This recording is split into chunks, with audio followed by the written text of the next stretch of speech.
బంగ్లాదేశ్లో అత్యధికంగా ఉన్న పరిశ్రమలు బట్టల తయారీ పరిశ్రమలు. చైనా నుండి వచ్చి పెట్టుబడులు పెట్టినటువంటి వాళ్ళు, చైనా ప్రపంచం అంతా పత్తి తీసుకొచ్చి బంగ్లాదేశ్లో పెట్టుబడి పెట్టినటువంటి కంపెనీల ద్వారా బట్టలు ఉత్పత్తి చేసి బ్రాండెడ్ బట్టల్ని ప్రపంచ దేశాలన్నిటికీ, యూరప్ దేశాలకి, అమెరికాకు కూడా ఎక్స్పోర్ట్ చేస్తూ ఉంటుంది.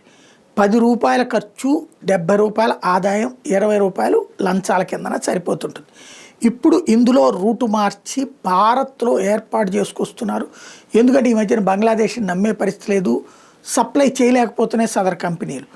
ఇంకొకటి కరెంటు కోతలు, కరెంట్ రేట్లు ఎక్కువ పెట్టేయడం వల్ల ఇప్పుడు ఎవరు అక్కడ వ్యాపారాలు, పరిశ్రమలు కూడా ఆపేస్తున్న పరిస్థితి. ఈ దశలో బంగ్లాదేశ్కి సంబంధించినంత వరకు ఇది ఆ దెబ్బని మనం క్యాష్ చేసుకునే ప్రయత్నం చేస్తున్నాం.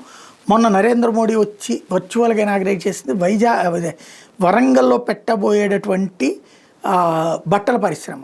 పెద్ద ఎత్తున తయారీ దిశగా అడుగులు వేస్తున్నారు. అది ఎంత త్వరగా సక్సెస్ అయితే అంత త్వరగా బంగ్లాదేశ్కి చెక్ అవుతుంది.